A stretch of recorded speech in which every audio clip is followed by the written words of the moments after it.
በዚህ ሰዓት የመጣሁበት ምክንያት ያው በሶሻል ሚዲያው የተመለከታችሁት የብርቱካን ጉዳይ አለ። የመንግስት ሚዲያዎች ደግሞ ሚዲያ የፈጠራትና እውነተኛ ብርቱካን ብለው ዛሬ ዶክመንተሪ እያሳዩ ነበር፣ ዘጋቢ እያሳዩ ነበር። በተለይም ያሉትን ቃል በቃል ነው የምናቀርበው፣ እውነታው ምንድነው የሚለውን ጉዳይ ማለት ነው። ያው በመንግስት ሚዲያዎች የተላለፈውን ማለት ነው። እንግዲህ እውነት ነው አይደለም የሚለውን ወደፊት የምናየው ይሆናል። ሰብስክራይብ አድርጉ፣ ቻናላችንን ላይክ፣ ሼር አድርጉ። ቤተሰብ የሰራት እውነተኛዋ ብርቱካን ይላል በኢቲቪ የተላለፈው። ባለትዳር የቤት እመቤት ነች። መልካም የሚባል ትዳር ይዛም ከባንክ ሰራተኛው ከባለቤቷ ጋር አብረው ይኖሩ እንደነበር በማስረጃ እንደተረጋገጠ ዘገባው አሳይቷል። በኢቢኤስ ውስጥ የተፈጠረችው ብርቱካን ግን ከዚህ ተቃራኒ ነች። በጣም ብዙ ስቃይ ውስጥ ያለፈች፣ በርካታ ወንዶች ተፈራርቀው የደፈሯትና ተደፍራ ለመውለድ የተገደደች እንደሆነች ከዚህ በፊት እናንተም ተመልክታችኋል። በዘገባውም የታየ ጉዳይ አንደኛው ነው። ቤተሰቦቿም አንዱን በስደት ሌላውን በሞት ተነጥቃ በሰው ቤት ተንከራታ የተማረች ነች።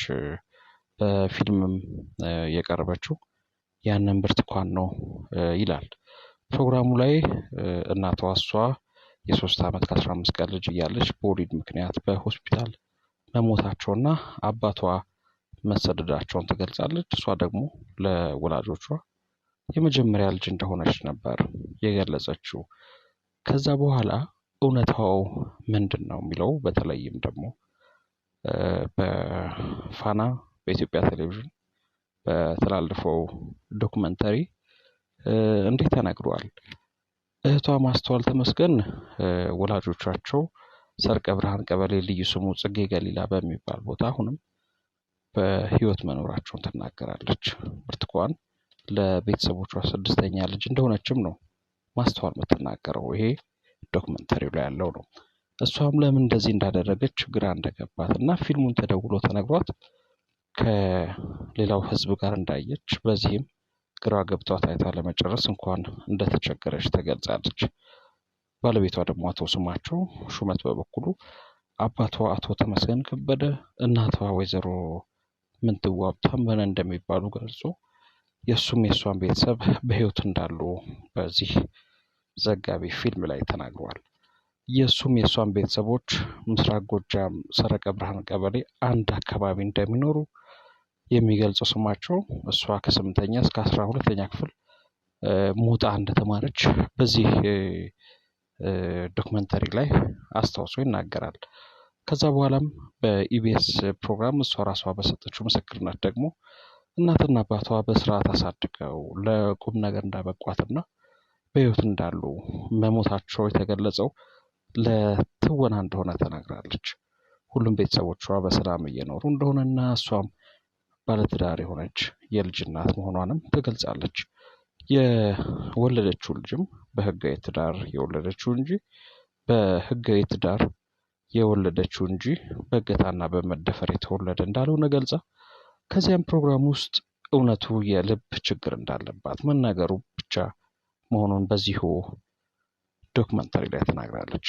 በኢቢኤስ ቴሌቪዥን ላይ በተላለፈው ፊልም 12ኛ ክፍል እንዳጠናቀቀች ጥሩ ውጤት በማምጣቷ ሀረማያ ዩኒቨርሲቲ እንደደረሳት በላይነሽ የምትባል ልጅ መኪና ላይ አግኝታ የት እንደምትሄድ ስትጠይቃት ደምቢ ዶሎ ዩኒቨርሲቲ ደርሷት ወደዚያው እየሄደች እንደሆነ ነግራት እሷም ወደዚያ እንደቀረችና ፋርማሲ እንደተማረች ተናግራለች።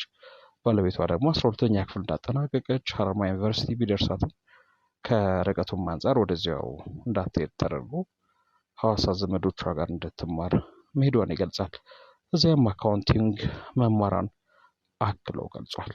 የስማቸው ዘመድ የሆነችው ፍቅራየሁ ደባስና እህቷ ማስተዋልም የተማረችው ደምቢ ዶሎ ዩኒቨርሲቲ ሳይሆን ሐዋሳ ዩኒቨርሲቲ በእሁድና ቅዳሜ አካውንቲንግ መማሯን ምስክርነታቸውን ሰጥተዋል።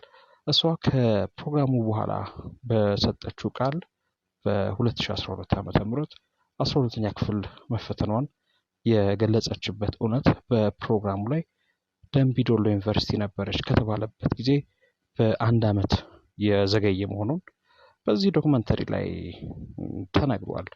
ፕሮግራሙ ላይ ተደፈረች ተብሎ የተገለጸው ጊዜ 5 እና 6 ዓመት እንደሚሆነው የሚገልጸው ባለቤቷ ስማቸው ልጃቸው 2 ዓመት እንደሆነውና ታሪኩ በራሱ የጊዜ ቀመር እንኳን የማይስማማ እንደሆነ በዚህ ዘጋቢ ፊልም ላይ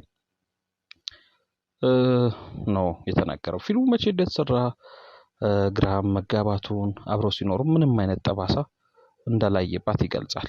ባንክ እንደሚሰራና ምንም አይነት ወደዚህ የሚያመራ ችግር እንደሌለባትም ተናግሯል። በዚህ ዶክመንተሪ እህቷ ማስተዋልና ጎረቤቶቿም ተቸግራ ነው እንዳይባል ምንም አይነት ለዚህ የሚያደርስ ነገር እንደሌለም ይናገራሉ። በተለይም እህቷ ከአቅም በላይ ቢቸግራቸው እንኳን የሚረዷቸው አጎቶች እንዳሏቸው አጽንኦት ሰጥታ ተናግራለች። ትዳር የመሰረቱ ህዳር 2014 መሆኑን ማለትም ትዳር መመስረታቸውን የሚናገሩ ስማቸው ቤተሰብ ጋር ሄደው በስርዓት እንዲተዳደሩና ለዚህ ሁሉም ማስረጃ እንዳላቸው ይገልጻል። እሷም ስማቸው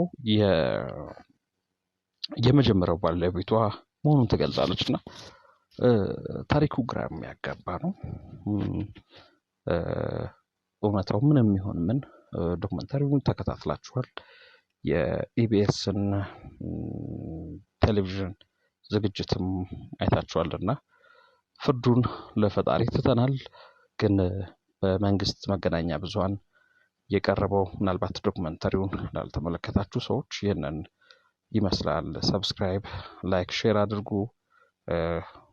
በቅርቡ ደግሞ በሰፊው የምንመጣ ይሆናል።